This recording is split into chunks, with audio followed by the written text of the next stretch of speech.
Good afternoon students. ಇವತ್ತು ನಾವು ಮಾನವನ ಕಣ್ಣು ಮತ್ತು ವರ್ಣಮಯ ಜಗತ್ತು ಈ ಒಂದು ಪಾಠಕ್ಕೆ ಸಂಬಂಧಿಸಿದ ಹಾಗೆ ಕೆಲವೊಂದು ಪ್ರಶ್ನೋತ್ತರಗಳನ್ನ ನೋಡೋಣ. ಆಲ್ರೆಡಿ ನಿಮ್ಗೆ ಗೊತ್ತಿದೆ, ನಾವು ಲಾಸ್ಟ್ ಕ್ಲಾಸ್ ಅಲ್ಲಿ ಇಂಪಾರ್ಟೆಂಟ್ ಕ್ವಶನ್ಸ್ ಅನ್ನ ಡಿಸ್ಕಸ್ ಮಾಡಿದ್ವಿ ಅಲ್ವಾ. ಇವತ್ತಿನ ಕ್ಲಾಸ್ ಅಲ್ಲಿ ಅದನ್ನ ಕಂಟಿನ್ಯೂ ಮಾಡ್ತಾ ಇದ್ದೇವೆ.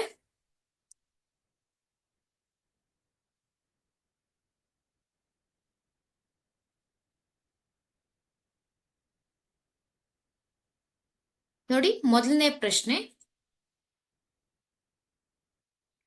ಕಣ್ಣು ತನ್ನ ಸಮೀಪದ ವಸ್ತುಗಳು ಮತ್ತು ದೂರದಲ್ಲಿರುವ ವಸ್ತುಗಳನ್ನ ನೋಡಲು ಹೇಗೆ ಹೊಂದಾಣಿಕೆ ಮಾಡಿಕೊಳ್ಳುತ್ತದೆ, ವಿವರಿಸಿ ಅಂತ ಇದೆ. ಹಾಗೆ ಮಧ್ಯಾಹ್ನದಲ್ಲಿ ನೆತ್ತಿಯ ಮೇಲಿನ ಸೂರ್ಯನು ಬೆಳ್ಳಗೆ ಕಾಣುತ್ತಾನೆ, ಇದಕ್ಕೆ ಕಾರಣವೇನು ಅಂತ ಇದೆ ಅಲ್ವಾ. ಇಲ್ಲಿ ಪ್ರತಿಯೊಂದಕ್ಕೂ ಎ ಅಂತ ಇದೆ ಅಲ್ವಾ, ಇದಕ್ಕೆ 2 ಅಂಕಗಳು. ಹಾಗೆ ಮಧ್ಯಾಹ್ನದ ನೆತ್ತಿಯ ಮೇಲಿನ ಸೂರ್ಯನು ಬೆಳ್ಳಗೆ ಕಾಣುತ್ತಾನೆ, ಇದಕ್ಕೆ ಕಾರಣವೇನು, ಇದಕ್ಕೂ ಕೂಡ 2 ಅಂಕಗಳು ಹೇಳ್ಬಹುದು ಅಲ್ವಾ. ಟೋಟಲ್ 4 ಅಂಕದ ಪ್ರಶ್ನೆ ಇದು, ಗೊತ್ತಾಯ್ತಾ. ನೋಡಿ, ಮೊದಲನೇದಾಗಿ ಪ್ರಶ್ನೆಯನ್ನ ನೋಟ್ ಮಾಡ್ಕೊಳ್ಬೇಕು.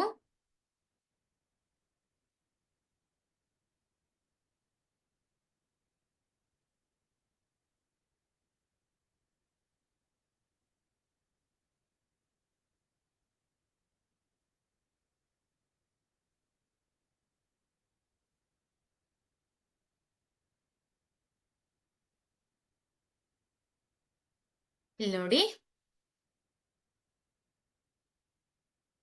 ಕಣ್ಣಿನ ಮಸೂರವು ತಂತುಗಳು ಮತ್ತು ಜೆಲ್ಲಿಯಂತಹ ವಸ್ತುಗಳಿಂದ ಕೂಡಿದೆ.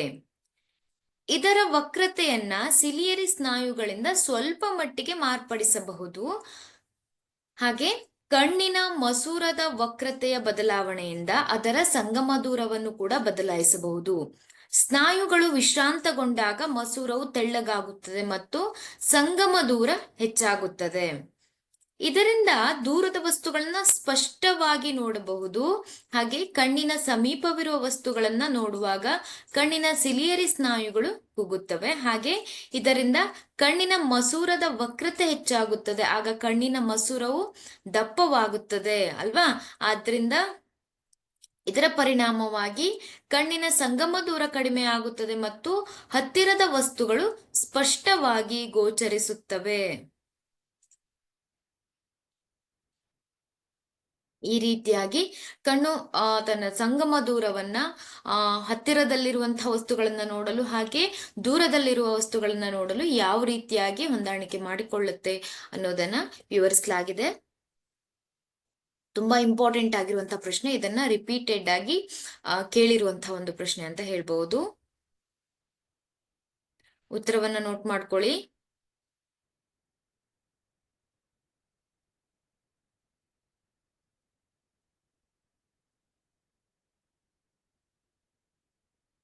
ನೋಡಿ, ಮಧ್ಯಾಹ್ನದಲ್ಲಿ ನೆತ್ತಿಯ ಮೇಲಿನ ಸೂರ್ಯನು ಬೆಳ್ಳಗೆ ಕಾಣುತ್ತಾನೆ, ಇದಕ್ಕೆ ಕಾರಣವೇನು. ನಿಮ್ಗೆ ಗೊತ್ತಿದೆ, ಸೂರ್ಯೋದಯದ ಸಮಯದಲ್ಲಿ ಹಾಗೆ ಸೂರ್ಯಾಸ್ತದ ಸಮಯದಲ್ಲಿ ಕೆಂಪಾಗಿ ಕಾಣಿಸ್ತಾನೆ ಅಲ್ವಾ ಸೂರ್ಯ. ಆದ್ರೆ ಮಧ್ಯಾಹ್ನದ ನೆತ್ತಿಯ ಮೇಲಿನ ಸೂರ್ಯನು ಬೆಳ್ಳಗೆ ಕಾಣಿಸುತ್ತಾನೆ ಏಕೆ ಅಂತ ಇದೆ. ಇಲ್ಲಿ ಏನಾಗತ್ತೆ ಅಂದ್ರೆ, ಬೆಳಕು, ಸೂರ್ಯನಿಂದ ಹೊರಡುವಂತಹ ಒಂದು ಬೆಳಕು ಏನಾಗತ್ತೆ, ಅದು ಕಡಿಮೆ ಅಂತರವನ್ನ ಚಲಿಸುತ್ತೆ. ನಮ್ಮ ವಾತಾವರಣದಲ್ಲಿ ಕಡಿಮೆ ಒಂದು ಅಂತರವನ್ನ ಚಲಿಸುತ್ತೆ. ಹಾಗೆ ಅದು ಕಡಿಮೆ ವರ್ಣ ವಿಭಜನೆ, ಸ್ಕ್ಯಾಟರಿಂಗ್ ಆಫ್ ಲೈಟ್ ಅಂತ ಹೇಳ್ತೇವೆ ಅಲ್ವಾ. ಕಡಿಮೆ ಒಂದು ವರ್ಣ ವಿಭಜನೆಗೆ ಒಳಗಾಗತ್ತೆ. ಆದ್ದರಿಂದ ಮಧ್ಯಾಹ್ನದ ನೆತ್ತಿಯ ಮೇಲಿನ ಸೂರ್ಯ ಏನಾಗತ್ತೆ ಅಂದ್ರೆ ಬೆಳ್ಳಗೆ ಕಾಣಿಸ್ತಾನೆ ಅಂತ ನಾವು ಹೇಳ್ತೇವೆ. ಪ್ರಶ್ನೆಯನ್ನು ನೋಟ್ ಮಾಡ್ಕೊಳ್ಳಿ. ನೋಡಿ, ಇಂಪಾರ್ಟೆಂಟ್ ಆಗಿ ಇದನ್ನ ಬೇರೆ ಬೇರೆ ಕ್ವಶನ್ ಪೇಪರ್ ಅಲ್ಲಿ ಕೇಳಿರುವಂತಹ ಒಂದು ಪ್ರಶ್ನೆ ಇದು.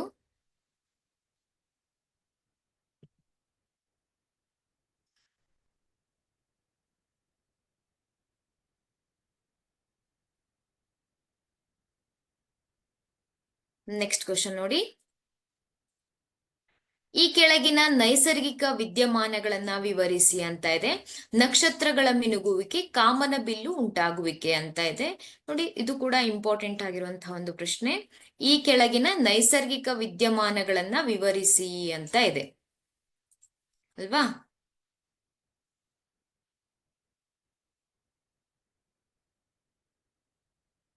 ಮೊದಲನೇದಾಗಿ ನೋಡಿ, ನಕ್ಷತ್ರಗಳ ಮಿನುಗುವಿಕೆ ಯಾವ ರೀತಿಯಾಗಿ ಉಂಟಾಗತ್ತೆ ಅಂತ. ನಕ್ಷತ್ರಗಳ ಮಿನುಗುವಿಕೆಯು ವಾಯುಮಂಡಲದಲ್ಲಿ ನಕ್ಷತ್ರದ ಬೆಳಕಿನ ವಕ್ರೀಭವನದಿಂದ ಉಂಟಾಗಿದೆ. ಬೆಳಕಿನ ನಕ್ಷತ್ರದಿಂದ ಹೊರಡುವಂತಹ ಒಂದು ಬೆಳಕು ಏನಾಗತ್ತೆ, ವಾತಾವರಣದ ಕಣಗಳಿಂದ ಅದು ವಕ್ರೀಭವನ ಉಂಟಾಗತ್ತೆ. ನಕ್ಷತ್ರದ ಬೆಳಕು ಭೂಮಿಯ ವಾಯುಮಂಡಲವನ್ನ ಪ್ರವೇಶಿಸಿ ಭೂಮಿಯನ್ನ ತಲುಪುವ ಮುನ್ನ ಸತತವಾಗಿ ವಕ್ರೀಭವನ ಹೊಂದುತ್ತೆ ಅಲ್ವಾ. ನೋಡಿ, ಆ ಇದೊಂದು ನಕ್ಷತ್ರ ಅಂತ ಅನ್ಕೊಳ್ಳಿ. ಈ ನಕ್ಷತ್ರದಿಂದ ಹೊರಡುವಂತಹ ಬೆಳಕು ಏನಾಗತ್ತೆ, ಈ ಭೂಮಿಯ ವಾತಾವರಣವನ್ನ ಪ್ರವೇಶಿಸಿದಾಗ ಅದು ಏನಾಗತ್ತೆ, ಹಲವಾರು ಬಾರಿ ವಕ್ರೀಭವನನ್ನ ಹೊಂದಿ ಏನಾಗತ್ತೆ, ಅದು ಭೂಮಿಯನ್ನ ತಲುಪತ್ತೆ. ವಾಯುಮಂಡಲದಲ್ಲಿನ ವಕ್ರೀಭವನವು ಮಾಧ್ಯಮದ ವಕ್ರೀಭವನ ಸೂಚ್ಯಂಕವು ಬದಲಾಗುತ್ತಿರುವುದರಿಂದ ಉಂಟಾಗತ್ತೆ. ವಾಯುಮಂಡಲವು ನಕ್ಷತ್ರದ ಬೆಳಕನ್ನ ಲಂಬದ ಕಡೆಗೆ ಬಾಗಿಸುವುದರಿಂದ ನಕ್ಷತ್ರದ ತೋರಿಕೆಯ ಸ್ಥಾನವು ಅದರ ನೈಜ ಸ್ಥಾನಕ್ಕಿಂತ ಸ್ವಲ್ಪ ಬೇರೆಯಾಗಿರುತ್ತದೆ. ಅಂದ್ರೆ ನಾವು ದಿಗಂತದಿಂದ ವೀಕ್ಷಿಸಿದಾಗ ನಕ್ಷತ್ರವು ತನ್ನ ನೈಜ ಎತ್ತರಕ್ಕಿಂತ ಸ್ವಲ್ಪ ಎತ್ತರದಲ್ಲಿ ಕಾಣಿಸುತ್ತದೆ, ಮತ್ತೆ ಈ ನಕ್ಷತ್ರದ ತೋರಿಕೆಯ ಸ್ಥಾನವು ಸ್ಥಿರವಲ್ಲ.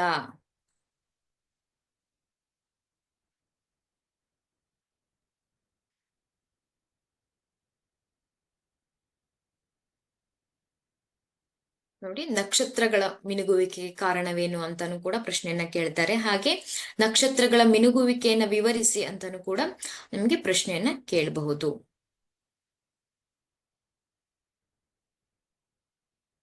ಎರಡನೇ ಪ್ರಶ್ನೆ ನೋಡಿ, ಕಾಮನಬಿಲ್ಲು ಉಂಟಾಗುವಿಕೆಯನ್ನ ವಿವರಿಸಿ ಅಂತ ಇದೆ.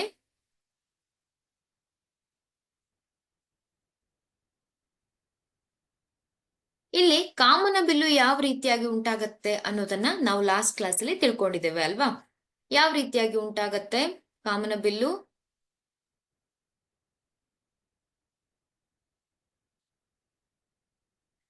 ಕಾಮನಬಿಲ್ಲು ಉಂಟಾಗ್ಲಿಕ್ಕೆ ವಾತಾವರಣದಲ್ಲಿರುವಂತಹ ಚಿಕ್ಕ ಚಿಕ್ಕ ನೀರಿನ ಕಣಗಳು ಏನಾಗತ್ತೆ, ಸೂರ್ಯನ ಬೆಳಕು ಆ ಒಂದು ನೀರಿನ ಕಣಗಳ ಮೂಲಕ ನೀರಿನ ಕಣವನ್ನ ಪ್ರವೇಶಿಸಿದಾಗ ಆ ಒಂದು ನೀರಿನ ಕಣಗಳೇನಾಗತ್ತೆ, ಒಂದು ಕಿರು ಪಟ್ಟಕದಂತೆ ವರ್ತನೆ ಮಾಡುತ್ತೆ ಅಲ್ವಾ. ಆ ಒಂದು ಸೂರ್ಯನ ಕಿರಣವು ಆ ಒಂದು ನೀರಿನ ಹನಿಗಳ ಮೇಲೆ ಬಿದ್ದಾಗ ಅದೇನಾಗತ್ತೆ, ಅದು ಆಂತರಿಕವಾಗಿ ಪ್ರತಿಫಲನಗೊಂಡು ನಂತರ ಏನಾಗತ್ತೆ, ಅದು ಬೆಳಕನ್ನ ಆ ಒಂದು ಬೆಳಕು ಏನಾಗತ್ತೆ, ಆ ಕಿರುಪಟ್ಟಕದಿಂದ ಹೊರಬಿದ್ದಾಗ 7 ಬಣ್ಣಗಳ ರೂಪದಲ್ಲಿ ಇರುತ್ತೆ ಅಲ್ವಾ. ಆ ರೀತಿಯಾಗಿ ಏನಾಗತ್ತೆ, ಆ ಒಂದು ವಾತಾವರಣದಲ್ಲಿರುವಂತಹ ಒಂದು ನೀರಿನ ಹನಿಗಳಿಂದ ಆ ಕಾಮನಬಿಲ್ಲು ಉಂಟಾಗತ್ತೆ ಅಂತ ನಾವು ಹೇಳ್ತೇವೆ. ಇದನ್ನ ನಾವು ಯಾವ ರೀತಿಯಾಗಿ ಉತ್ತರವನ್ನ ಬರಿಬೇಕು ಅನ್ನೋದನ್ನ ಲಾಸ್ಟ್ ಕ್ಲಾಸ್ ಅಲ್ಲಿ ನೋಡಿದ್ದೇವೆ ಅಲ್ವಾ.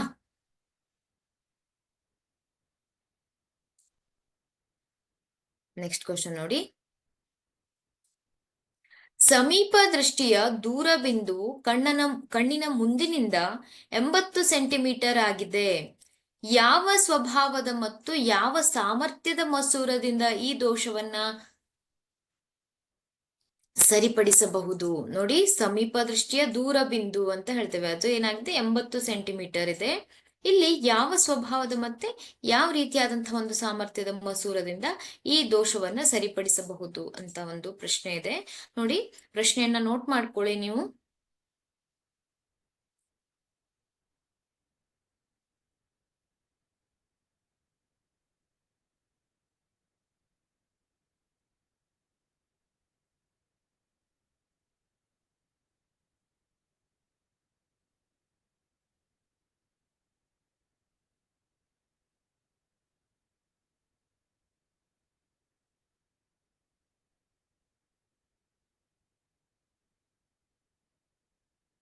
ನೋಡಿ, ಇಲ್ಲಿ ವ್ಯಕ್ತಿಯು ಸಮೀಪ ದೃಷ್ಟಿದೋಷದಿಂದ ಬಳಲ್ತಾ ಇದ್ದಾನೆ. ಈ ಸಂದರ್ಭದಲ್ಲಿ ಪ್ರತಿಬಿಂಬವು ರೆಟಿನಾದ ಮುಂದೆ ಉಂಟಾಗತ್ತೆ ಅಲ್ವಾ. ಯಾಕೆಂದ್ರೆ ಪ್ರತಿಬಿಂಬದ ದೂರವನ್ನ ಇಲ್ಲಿ 80 ಸೆಂಟಿಮೀಟರ್ ಅಂತ ತೆಗೆದುಕೊಂಡಿದ್ದಾರೆ. ಇಲ್ಲಿ ವ್ಯಕ್ತಿ ಏನಾಗ್ತಾ ಇದೆ, ಸಮೀಪ ದೃಷ್ಟಿದೋಷದಿಂದ ಬಳಲ್ತಾ ಇದ್ದಾನೆ, ಅದರಿಂದ -80 ಅಲ್ವಾ. ರೆಟಿನಾದ ಮುಂದೆ ಉಂಟಾಗೋದ್ರಿಂದ ಅದನ್ನ -80 ಅಂತ ತೆಗೆದುಕೊಂಡಿದ್ದಾರೆ. ಹಾಗೆ ಸಂಗಮ ದೂರ ಅದನ್ನ F ಅಂತ ತೆಗೆದುಕೊಂಡಿದ್ದಾರೆ. ನೀವು ಮಸೂರದ ಸೂತ್ರವನ್ನ ಬೆಳಕಿನ ಪಾಠದಲ್ಲಿ ಕಲ್ತಿದ್ರಿ ಅಲ್ವಾ. ಈ ಮಸೂರದ ಸೂತ್ರವನ್ನ ಹಾಕಿದಾಗ ನೋಡಿ, 1/v - 1/u = 1/f ಅಲ್ವಾ. ಇಲ್ಲಿ 1/v ನಮ್ಗೆ ಗೊತ್ತಿದೆ, ಹಾಗೆ 1/∞ ಅಲ್ವಾ, that is equal to 1/f. ಹಾಗಾದ್ರೆ f ಈಸ್ ಈಕ್ವಲ್ ಟು ಏನಾಗತ್ತೆ, 1/f ಈಸ್ ಈಕ್ವಲ್ ಟು -1/80 ಆಯ್ತು ಅಲ್ವಾ. ನೋಡಿ, ಈಗ ನಮ್ಗೆ ಎಫ್ ಸಿಕ್ಕಿದೆ. ಎಫ್ ಎಷ್ಟಾಗಿದೆ, 80 ಸೆಂಟಿಮೀಟರ್ ಆದ್ರೆ ಅದನ್ನ ಮೀಟರ್ಗೆ ಕನ್ವರ್ಟ್ ಮಾಡಿದಾಗ -0.8 ಮೀಟರ್ ಅಂತ ಹೇಳ್ಬಹುದು. ಹಾಗೆ ಯಾವ ಸಾಮರ್ಥ್ಯದ ಒಂದು ಮಸೂರವನ್ನ ಬಳಸಬೇಕು ಅನ್ನೋದನ್ನ ನೀವು ಈ ಸೂತ್ರದ ಮೂಲಕ P ಇಸ್ ಈಕ್ವಲ್ ಟು 1/, ಈ ಒಂದು ನಮ್ಗೆ ಸಿಕ್ಕಿರುವಂತದ್ದು ಏನದು, 1/f ಅಲ್ವಾ. ಸೊ ಈ ಸೂತ್ರವನ್ನ ಹಾಕಿದ್ರೆ ನಿಮ್ಗೆ ಯಾವ ಸಾಮರ್ಥ್ಯದ ಮಸೂರವನ್ನ ಬಳಸಬೇಕು ಅನ್ನೋದು ಇಲ್ಲಿ ಗೊತ್ತಾಗತ್ತೆ. ಯಾವ ಸಾಮರ್ಥ್ಯದ ಮಸೂರವನ್ನ ಬಳಸಬೇಕು, ಇಲ್ಲಿ -1.25 ಡಯಾಪ್ಟರ್ ಇರುವಂತಹ ಒಂದು ಮಸೂರವನ್ನ ಬಳಸಬೇಕಾಗತ್ತೆ.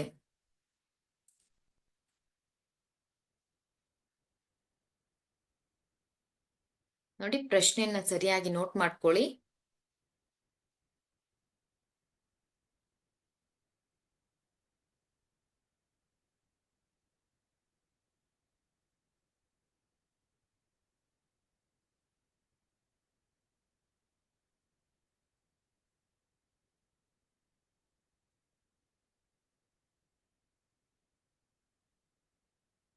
ಈ ರೀತಿಯಾಗಿ ನೀವು ಉತ್ತರವನ್ನ ಈ ಒಂದು ಪ್ರಶ್ನೆಯನ್ನ ಸಾಲ್ವ್ ಮಾಡ್ಬೇಕಾಗತ್ತೆ.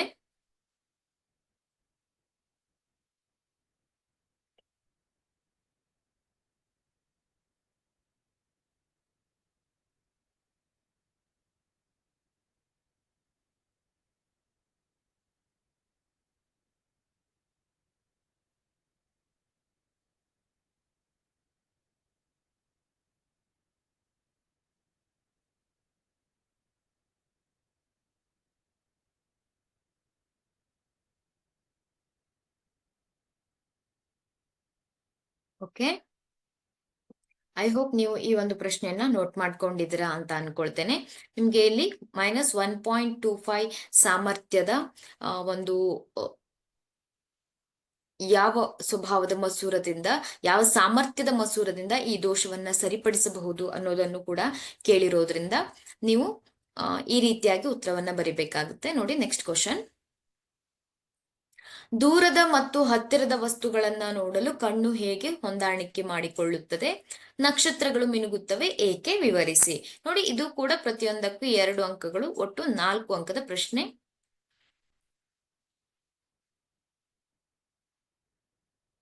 ಪ್ರಶ್ನೆಯನ್ನ ನೋಟ್ ಮಾಡ್ಕೊಳ್ಳಿ.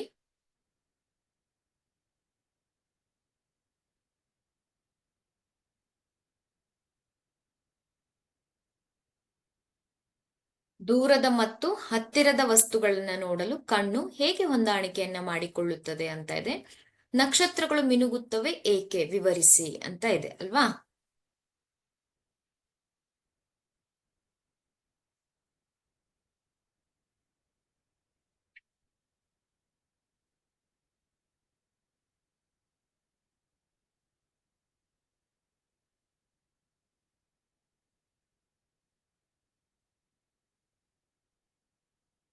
ನೋಡಿ,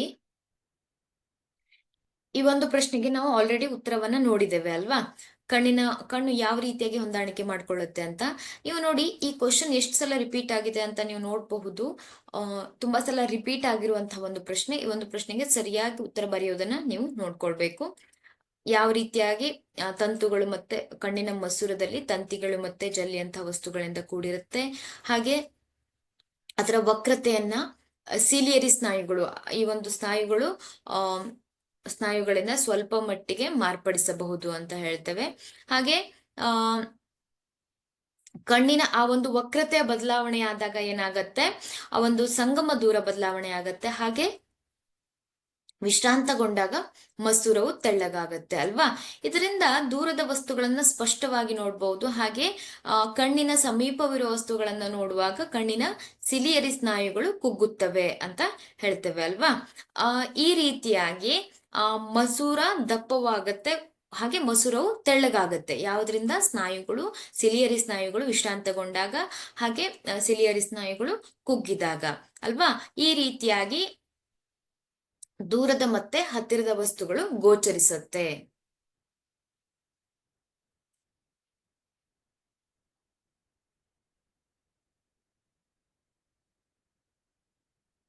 ನೋಡಿ, ನಕ್ಷತ್ರಗಳು ಮಿನುಗುತ್ತವೆ ಏಕೆ, ವಿವರಿಸಿ ಅಂತ ಇದೆ. ನಕ್ಷತ್ರಗಳು ಮಿನುಗಲು ಕಾರಣವೇನು, ಈ ರೀತಿಯಾಗೂ ಕೂಡ ಪ್ರಶ್ನೆಯನ್ನ ಕೇಳ್ತಾರೆ. ನಕ್ಷತ್ರಗಳು ಮಿನುಗುತ್ತವೆ ಏಕೆ, ವಿವರಿಸಿ ಅಂತ ಇದೆ. ನೋಡಿ, ಈ ಪ್ರಶ್ನೆಗೂ ಕೂಡ ನಾವು ಉತ್ತರವನ್ನ ಸಾಲ್ವ್ ಮಾಡಿದ್ವಿ ಅಲ್ವಾ. ನಕ್ಷತ್ರಗಳ ಮಿನುಗುವಿಕೆ ಏನಾಗಿದೆ, ಅದು ವಾಯುಮಂಡಲದಲ್ಲಿ ನಕ್ಷತ್ರಗಳ ಬೆಳಕಿನ ವಕ್ರೀಭವನದಿಂದ ಉಂಟಾಗಿದೆ ಅಲ್ವಾ. ಅದು ಭೂಮಿಯನ್ನ ತಲುಪುವ ಮುನ್ನ ಏನಾಗುತ್ತೆ, ಸತತವಾಗಿ ವಕ್ರೀಭವನ ಹೊಂದುತ್ತದೆ. ವಾಯುಮಂಡಲದಲ್ಲಿ ಏನಾಗುತ್ತೆ ಅಂದ್ರೆ ವಕ್ರೀಭವನವು ಮಾಧ್ಯಮದ ವಕ್ರೀಭವನ ಸೂಚ್ಯಂಕವು ಬದಲಾಗುತ್ತಿರುವುದರಿಂದ ಉಂಟಾಗತ್ತೆ. ಹಾಗೆ ಅಲ್ಲಿ ನಕ್ಷತ್ರವು ತನ್ನ ತೋರಿಕೆಯ ಸ್ಥಾನಕ್ಕಿಂತ ಸ್ವಲ್ಪ ಎತ್ತರದ ಸ್ಥಾನದಲ್ಲಿ ಅಥವಾ ಅದರ ನೈಜ ಸ್ಥಾನಕ್ಕಿಂತ ಸ್ವಲ್ಪ ಬೇರೆಯಾಗಿ ಕಾಣಿಸುತ್ತೆ. ಇದಕ್ಕೆ ವಾತಾವರಣದಲ್ಲಿ ಉಂಟಾಗುವಂತ ಒಂದು ವಕ್ರೀಭವನ ಕಾರಣ ಅಂತ ಹೇಳ್ಬಹುದು.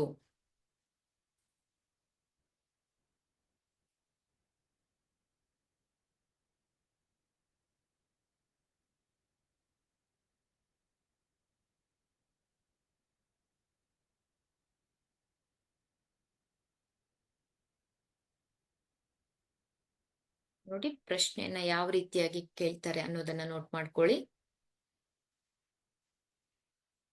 ಯಾವ ರೀತಿಯಾಗಿ ಉತ್ತರವನ್ನ ಬರಿಬೇಕು ಈ ಒಂದು ಪ್ರಶ್ನೆಗೆ, ಎಷ್ಟು ಸಲ ರಿಪೀಟ್ ಆಗಿದೆ ಅನ್ನೋದನ್ನು ಕೂಡ ನೋಡಿ ಈ ಪ್ರಶ್ನೆ. ಹಾಗೆ ನಕ್ಷತ್ರಗಳು ಮಿನುಗಲು ಕಾರಣವೇನು, ಗ್ರಹಗಳು ಮಿನುಗದೆ ಇರ್ಲಿಕ್ಕೆ ಕಾರಣವೇನು, ಈ ಎಲ್ಲ ಒಂದು ಟಾಪಿಕ್ ಮೇಲೆ ನಿಮ್ಗೆ ಪ್ರಶ್ನೆಯನ್ನ ಈ ಪಾಠದಿಂದ ಕೇಳ್ತಾರೆ. ಸೊ ಈ ಎಲ್ಲ ಒಂದು ಪ್ರಶ್ನೆಗೆ ನೀವು ಸರಿಯಾಗಿ ಉತ್ತರವನ್ನ ಬರೀಲಿಕ್ಕೆ ಪ್ರಾಕ್ಟೀಸ್ ಮಾಡ್ಕೊಳ್ಬೇಕು.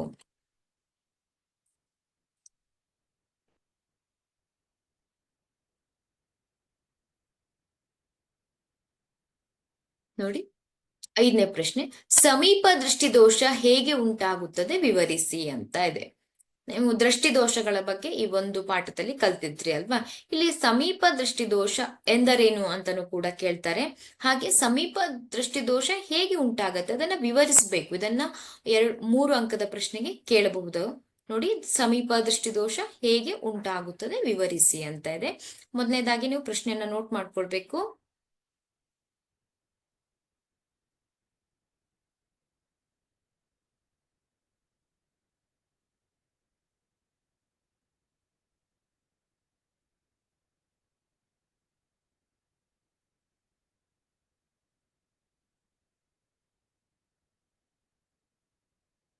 ನೋಡಿ, ಇಲ್ಲಿ ಮಯೋಪಿಯಾ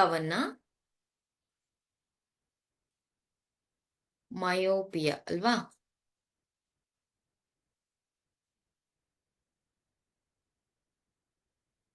ಮಯೋಪಿಯಾವನ್ನ ಸಮೀಪ ದೃಷ್ಟಿ ದೋಷ ಎಂದು ಕರೆಯುತ್ತೇವೆ. ಇಲ್ಲಿ ಸಮೀಪ ದೃಷ್ಟಿ ಹೊಂದಿರುವಂತಹ ವ್ಯಕ್ತಿ ಸಮೀಪದ ವಸ್ತುಗಳನ್ನ ಸ್ಪಷ್ಟವಾಗಿ ನೋಡಬಲ್ಲ. ನೋಡಿ, ಇಲ್ಲಿ ಸಮೀಪ ದೃಷ್ಟಿ ದೋಷ ಅಂದ್ರೆ ಸಮೀಪದಲ್ಲಿರುವಂತದ್ದು ಕಾಣದೇ ಇರೋದಲ್ಲ.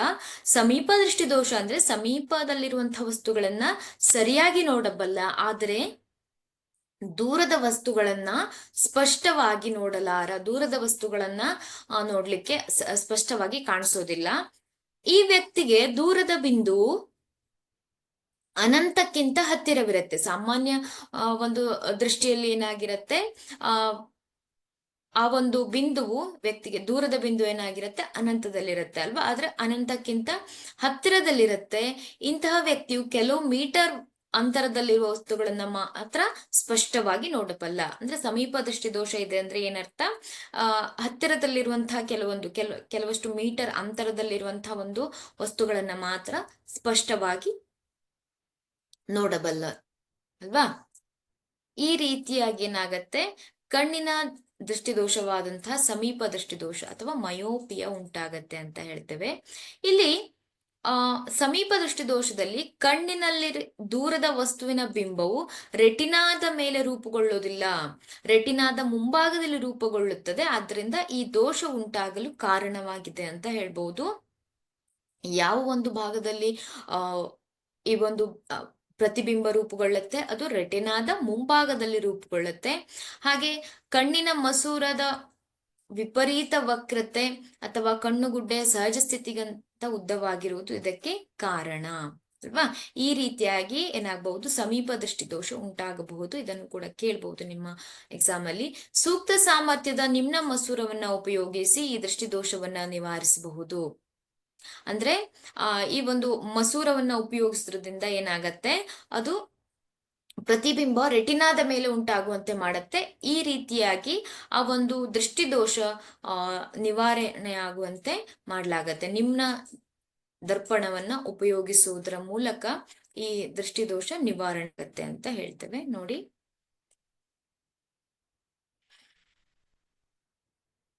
ಸಮೀಪ ದೃಷ್ಟಿದೋಷ ಹೇಗೆ ಉಂಟಾಗುತ್ತೆ ವಿವರಿಸಿ ಅಂತ ಇದೆ.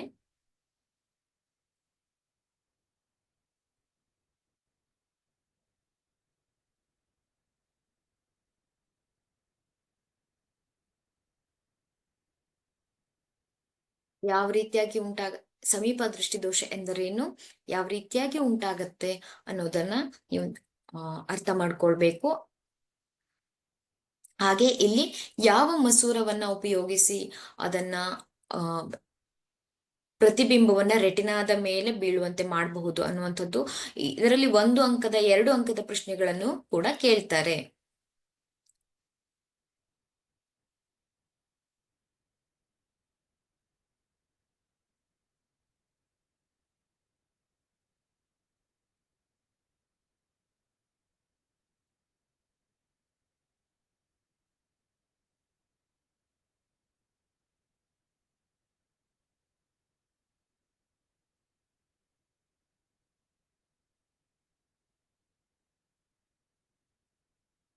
ನೆಕ್ಸ್ಟ್ ನೋಡಿ, ಪಟ್ಟಕದ ಮೂಲಕ ಉಂಟಾಗುವ ಬೆಳಕಿನ ವಕ್ರೀಭವನ ವಿವರಿಸಿ ಅಂತ ಇದೆ. ನೋಡಿ, ಒಂದು ಗಾಜಿನ ಪಟ್ಟಕದ ಮೂಲಕ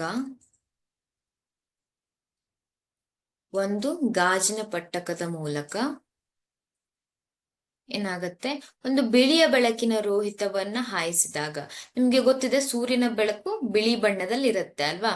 ಈ ಒಂದು ಬಿಳಿ ಬಣ್ಣದ ಒಂದು ಬೆಳಕನ್ನ ಹಾಯಿಸಿದಾಗ ಅಲ್ಲಿ ಯಾವ ಒಂದು ವಿದ್ಯಮಾನ ಉಂಟಾಗತ್ತೆ ಅನ್ನೋದನ್ನ ನೀವು ವಿವರಿಸಬೇಕು. ಅದನ್ನ ನೀವು ಚಿತ್ರವನ್ನ ಬರೆದು ಕೂಡ ವಿವರಿಸಬಹುದು.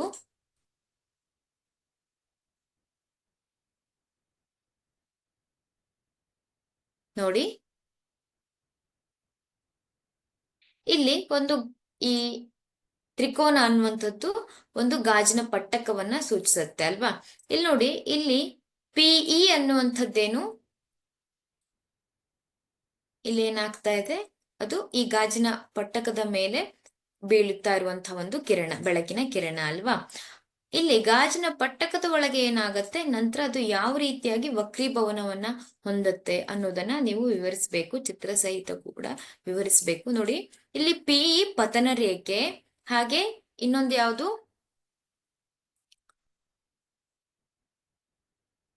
ಇನ್ನೊಂದು RS ಅನ್ನುವಂಥ PQ ಅನ್ನುವಂಥದ್ದು ಪತನ ರೇಖೆ, RS ಅನ್ನುವಂಥದ್ದು ವಕ್ರಿಮ ಕಿರಣ ಅಂತ ಹೇಳ್ತೇವೆ. ಹಾಗೆ FS ನಿರ್ಗಮಿತ ಕಿರಣ, FS ಕಾಣಿಸ್ತಾ ಇದೆ ಅಲ್ವಾ, ಅದನ್ನ ನಾವು ನಿರ್ಗಮಿತ ಕಿರಣ ಅಂತ ಹೇಳ್ತೇವೆ.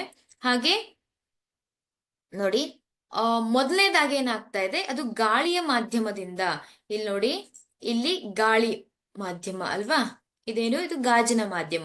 ಈ ಬೆಳಕಿನ ಕಿರಣ ಏನಾಗ್ತಾ ಇದೆ ಅಂದ್ರೆ ಗಾಳಿ ಮಾಧ್ಯಮದಿಂದ ಈ ಒಂದು ಗಾಜಿನ ಒಂದು ಮಾಧ್ಯಮಕ್ಕೆ ಅದು ಪ್ರವೇಶಿಸ್ತಾ ಇದೆ. ಹಾಗಾದ್ರೆ ಪ್ರವೇಶಿಸಿದೆ. ಬೆಳಕಿನ ಕಿರಣವು ವಕ್ರೀಭವನದ ನಂತರ ಲಂಬದ ಕಡೆಗೆ ಓರೆಯಾಗಿದೆ. ನೋಡಿ, ಅಲ್ಲಿ ಆ ವಕ್ರೀಭವನದ ನಂತರ ಏನಾಗಿದೆ, ಆ ಒಂದು ಲಂಬದ ಕಡೆ ಏನಾಗಿದೆ, ಇಲ್ಲೇನಾಗಿದೆ, ಅದು ಓರೆಯಾಗಿದೆ ಅಂತ ಹೇಳ್ತೇವೆ. ಆದ್ದರಿಂದ ಇದು ಲಂಬದಿಂದ ದೂರ ಬಾಗಿದೆ. ಪಟ್ಟಕದ 2 ವಕ್ರೀಭವನ ಮೇಲ್ಮೈಗಳಲ್ಲಿ ಪತನ ಕೋನ ಮತ್ತು ವಕ್ರೀಭವನ ಕೋನವನ್ನ ನೀವು ನೋಡಬಹುದು. ಇಲ್ಲಿ ಪಟ್ಟಕದ ವಿಶೇಷ ಆಕಾರವು ನಿರ್ಗಮನ ಕಿರಣವನ್ನ ಮತ್ತೆ ಪತನ ಕಿರಣದ ದಿಕ್ಕಿನಿಂದ ಬಾಗುವಂತೆ ಮಾಡಿದೆ ಅಂತ ಹೇಳ್ತೇವೆ. ಇಲ್ಲಿ ಯಾವ ರೀತಿಯಾಗಿ ವಕ್ರೀಭವನ ಉಂಟಾಗತ್ತೆ, ಗಾಜಿನ ಪಟ್ಟಕದಲ್ಲಿ ಯಾವ ರೀತಿಯಾಗಿ ವಕ್ರೀಭವನ ಉಂಟಾಗತ್ತೆ ಅನ್ನೋದನ್ನ ನೀವು ಈ ಒಂದು ಚಿತ್ರದ ಮೂಲಕ ಕಲಿಬಹುದು.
ನೆಕ್ಸ್ಟ್ ನೋಡಿ, ಗಾಜಿನ ಪಟ್ಟಕದ ಮೂಲಕ ಉಂಟಾಗುವ ಬೆಳಕಿನ ವರ್ಣ ವಿಭಜನೆಯನ್ನ ವಿವರಿಸಿ ಅಂತ ಇದೆ ಅಲ್ವಾ. ಇಲ್ಲಿ ಒಂದು ಗಾಜಿನ ಪಟ್ಟಕವನ್ನ ತೆಗೆದುಕೊಂಡಾಗ ನೋಡಿ, ಇದೊಂದು ಗಾಜಿನ ಪಟ್ಟಕ. ಈ ಗಾಜಿನ ಪಟ್ಟಕದ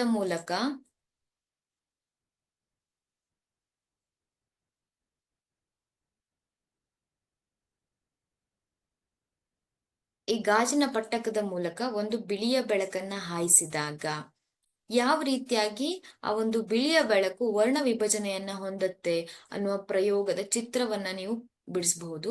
ನೋಡಿ, ಇಲ್ಲಿ ವೈಟ್ ಲೈಟ್ ಅಂತ ಇದೆ, ಅಂದ್ರೆ ಬಿಳಿಯ ಬಣ್ಣದ ಒಂದು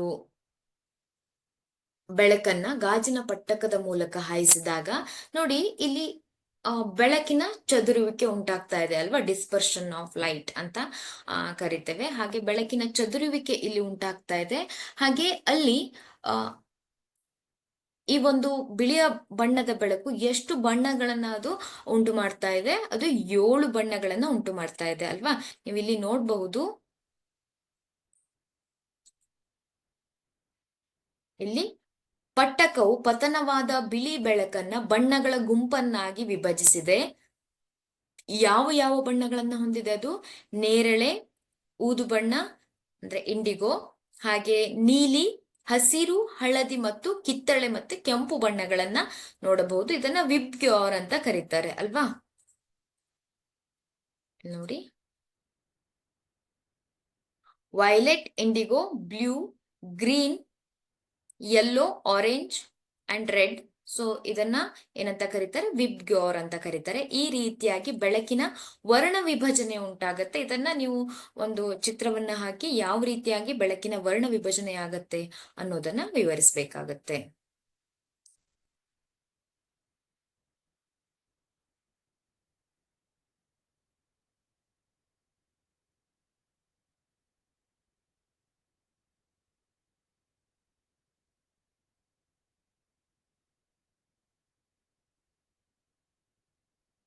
ನೋಡಿ, ಬೆಳಕಿನ ವರ್ಣ ವಿಭಜನೆ ಈ ಒಂದು ಚಿತ್ರವನ್ನು ಕೂಡ ನೀವು ಪ್ರಾಕ್ಟೀಸ್ ಮಾಡ್ಕೊಳ್ಳಿ.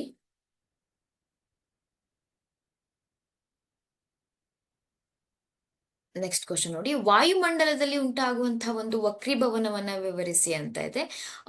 ವಾತಾವರಣದಿಂದ ಉಂಟಾಗುವಂತಹ ಒಂದು ವಿದ್ಯಮಾನಗಳು ಅಲ್ವಾ, ಯಾವ ಯಾವ ಒಂದು ವಿದ್ಯಮಾನಗಳು ಉಂಟಾಗತ್ತೆ ಅನ್ನೋದು. ಇಲ್ಲಿ ನಕ್ಷತ್ರಗಳ ಮಿನುಗುವಿಕೆಯನ್ನ ನೀವು ವಿವರಿಸಬೇಕಾಗತ್ತೆ. ಹಾಗೆ ಶೀಘ್ರ ಸೂರ್ಯೋದಯ ಮತ್ತು ವಿಳಂಬಿತ ಸೂರ್ಯಾಸ್ತ, ಈ ಒಂದು ಘಟನೆಗಳನ್ನ ವಿವರಿಸಿದ್ರೆ ನೀವು ಈ ವಾಯುಮಂಡಲದಲ್ಲಿ ಯಾವ ರೀತಿಯಾಗಿ ವಕ್ರೀಭವನ ಉಂಟಾಗತ್ತೆ ಅನ್ನೋದನ್ನ ಈ ಒಂದು 2 ವಿದ್ಯಮಾನಗಳ ಉದಾಹರಣೆಗಳ ಮೂಲಕ ನೀವು ವಿವರಿಸಬಹುದು.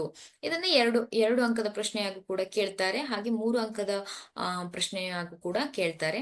ಹಾಗೆ ಶುಭ್ರ ಆಕಾಶದ ಬಣ್ಣ ನೀಲಿ ಆಗಿರುವಂಥದ್ದು, ಅದು ಕೂಡ ವಾಯುಮಂಡಲದಲ್ಲಿ ಉಂಟಾಗುವಂತಹ ಒಂದು ವಕ್ರೀಭವನದ ಪರಿಣಾಮ. ಹಾಗೆ ಸೂರ್ಯಾಸ್ತ ಹಾಗೂ ಸೂರ್ಯೋದಯದ ಸಮಯದಲ್ಲಿ ಸೂರ್ಯ ಕೆಂಪಾಗಿ ಕಾಣುವಂಥದ್ದು, ಇವೆಲ್ಲ ವಿದ್ಯಮಾನಗಳನ್ನ ನೀವು ಉದಾಹರಣೆಗಳ ಸಹಿತ ವಿವರಿಸಬಹುದು. ಪ್ರಶ್ನೆಯನ್ನ ಸರಿಯಾಗಿ ನೋಟ್ ಮಾಡ್ಕೊಳ್ಳಿ.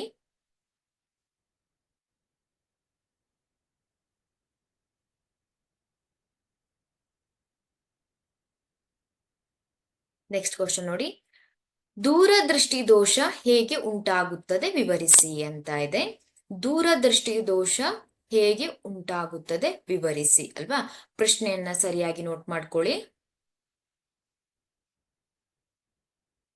ಯಾವುದೇ ಒಂದು ದೋಷದ ಬಗ್ಗೆ ಇಲ್ಲಿ ಕೇಳಬಹುದು. ದೂರದೃಷ್ಟಿ ಇರಬಹುದು, ಸಮೀಪ ದೃಷ್ಟಿ, ಪ್ರಿಸ್ಬಯೋಪಿಯಾ ಇರಬಹುದು, ಹಾಗೆ ಕಣ್ಣಿನ ಪೊರೆ ಇರಬಹುದು. ಇವು ಹೇಗೆ ಉಂಟಾಗತ್ತೆ, ಅವುಗಳನ್ನ ಯಾವ ರೀತಿಯಾಗಿ ಯಾವ ಒಂದು ಮಸೂರಗಳನ್ನ ಉಪಯೋಗಿಸಿ ಸರಿಪಡಿಸಬಹುದು ಅನ್ನೋದನ್ನ ನಿಮ್ಗೆ ಕೇಳ್ತಾರೆ. ಅದನ್ನು ಕೂಡ ನಿಮ್ಮ ತಲೆಯಲ್ಲಿ ಇಟ್ಕೊಳ್ಬೇಕಾಗತ್ತೆ.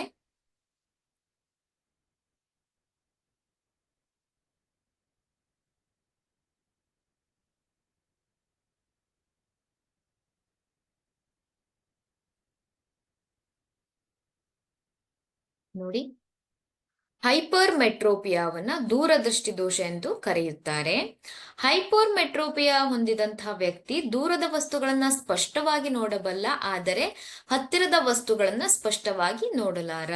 ಅಲ್ವಾ? ಸಮೀಪ ದೃಷ್ಟಿ ದೋಷ ಯಾವ ರೀತಿಯಾಗಿತ್ತು, ದೂರದೃಷ್ಟಿ ದೋಷವನ್ನು ಕೂಡ ನಾವು ಅದೇ ರೀತಿಯಾಗಿ ಹೇಳ್ತೇವೆ. ಆದರೆ ಇಲ್ಲಿ ದೂರದ ವಸ್ತುಗಳನ್ನ ಸರಿಯಾಗಿ ನೋಡಬಲ್ಲ, ಆದರೆ ಸಮೀಪದ ಒಂದು ವಸ್ತುವನ್ನ ನೋಡ್ಲಿಕ್ಕೆ ಸಾಧ್ಯ ಇಲ್ಲ. ದೂರದೃಷ್ಟಿಯುಳ್ಳವರಿಗೆ ಸಮೀಪ ಬಿಂದು ಸಾಮಾನ್ಯ 25 ಸೆಂಟಿಮೀಟರ್ಗಿಂತ ದೂರದಲ್ಲಿರುತ್ತೆ. ಆದ್ದರಿಂದ ಅಂತಹ ಒಂದು ವ್ಯಕ್ತಿಗಳು ಸ್ಪಷ್ಟ ಓದಿಗಾಗಿ ಪುಸ್ತಕಗಳನ್ನ 25 ಸೆಂಟಿಮೀಟರ್ಗೂ ಹೆಚ್ಚಿನ ಅಂತರದಲ್ಲಿರ್ಬೇಕು. ಅಂದ್ರೆ ದೂರದಲ್ಲಿ ಇಟ್ಟಾಗ ಮಾತ್ರ ಅವರು ಅದನ್ನ ಓದ್ಲಿಕ್ಕೆ ಸಾಧ್ಯ.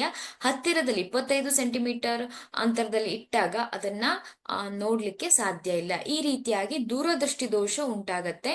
ಇದನ್ನ ಯಾವ ರೀತಿಯಾಗಿ ಸರಿಪಡಿಸಬಹುದು, ಈ ದೂರದೃಷ್ಟಿ ದೋಷವನ್ನ ಯಾವ ರೀತಿಯಾಗಿ ಸರಿಪಡಿಸಬಹುದು ಅನ್ನೋದನ್ನು ಕೂಡ ನೋಡೋಣ. ನೋಡಿ, ಇಲ್ಲಿ ಯಾವ ರೀತಿಯಾಗಿ ಉಂಟಾಗತ್ತೆ ಅನ್ನೋದನ್ನು ಕೂಡ ಕೊಟ್ಟಿದ್ದೇನೆ ನೋಡಿ.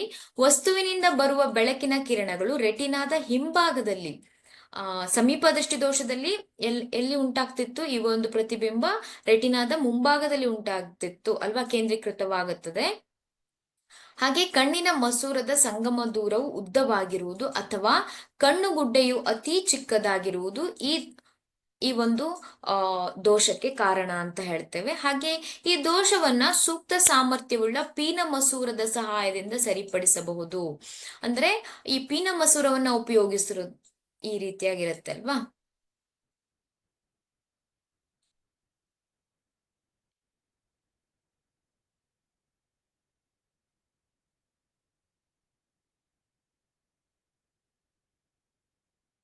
ಈ ರೀತಿಯಾಗಿರುವಂತಹ ಒಂದು ಮಸೂರ, ಪೀನ ಮಸೂರ ಏನ್ ಮಾಡುತ್ತೆ, ಅದು ರೆಟಿನಾದ ಮೇಲೆ ಪ್ರತಿಬಿಂಬ ಉಂಟಾಗುವಂತೆ ರೂಪುಗಳು ಮಾಡುತ್ತೆ. ಆದ್ರಿಂದ ಈ ಒಂದು ಪೀನ ಮಸೂರವನ್ನ ಉಪಯೋಗಿಸುವುದರ ಮೂಲಕ ದೂರದೃಷ್ಟಿ ದೋಷವನ್ನ ಸರಿಪಡಿಸಬಹುದು ಅಂತ ನಾವು ಹೇಳ್ಬೋದು. ಹಾಗಾದ್ರೆ ದೂರದೃಷ್ಟಿ ದೋಷ ಹೇಗೆ ಉಂಟಾಗತ್ತೆ, ಹಾಗೆ ಅದನ್ನ ಯಾವ ರೀತಿಯಾಗಿ ಸರಿಪಡಿಸಬಹುದು ಅನ್ನೋದನ್ನ ನಾವಿಲ್ಲಿ ವಿವರಿಸಿದ್ದೇವೆ ಅಲ್ವಾ.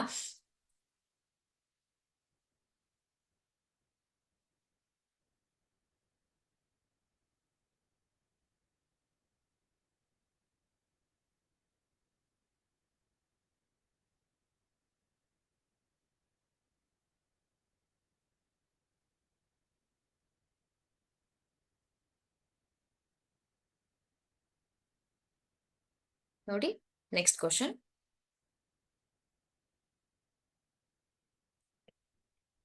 ಶೀಘ್ರ ಸೂರ್ಯೋದಯ ಮತ್ತು ವಿಳಂಬಿತ ಸೂರ್ಯಾಸ್ತ, ಶೀಘ್ರ ಸೂರ್ಯೋದಯ ಮತ್ತು ವಿಳಂಬಿತ ಸೂರ್ಯಾಸ್ತ ಹೇಗೆ ಉಂಟಾಗುತ್ತದೆ ವಿವರಿಸಿ ಅಂತ ಇದೆ. ಈ ಪ್ರಶ್ನೆಯನ್ನು ಸರಿಯಾಗಿ ನೋಟ್ ಮಾಡ್ಕೊಳ್ಳಿ.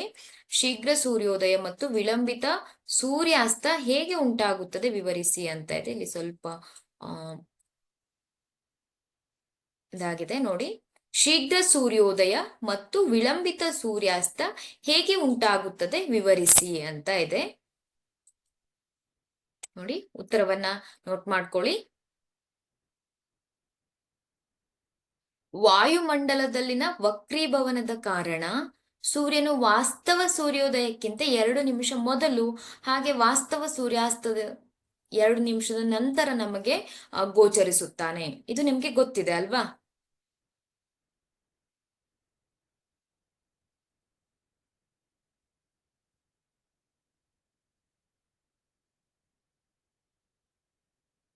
ಇಲ್ಲಿ ನೋಡಿ, ನಿಜವಾದ ಸೂರ್ಯೋದಯವೆಂದರೆ ಸೂರ್ಯನು ದಿಗಂತದ ಸಮತಲವನ್ನ ದಾಟುವ ಸಮಯ ಮತ್ತು ಸೂರ್ಯನ ನಿಜವಾದ ತೋರಿಕೆ ಸ್ಥಾನವನ್ನ ದಿಗಂತ ಸಮತಲಕ್ಕೆ ತಕ್ಕಂತೆ ನೋಡಬಹುದು.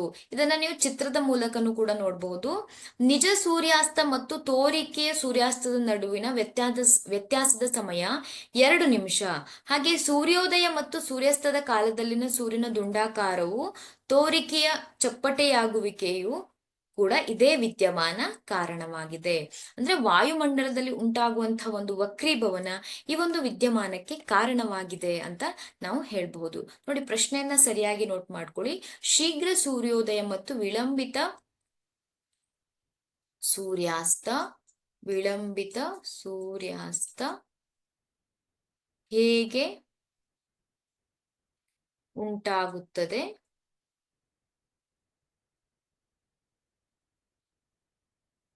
ವಿವರಿಸಿ ಅಂತ ಇದೆ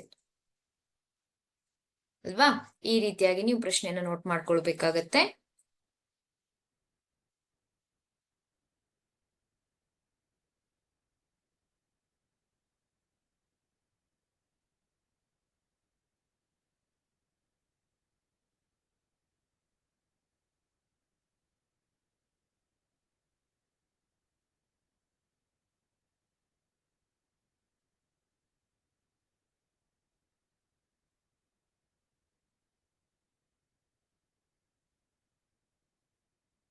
ಓಕೆ ಡಿಯರ್ ಸ್ಟೂಡೆಂಟ್ಸ್, ನಾನಿಲ್ಲಿ ಕ್ಲಾಸನ್ನು ಸ್ಟಾಪ್ ಮಾಡ್ತಾ ಇದ್ದೇನೆ due to some technical issues.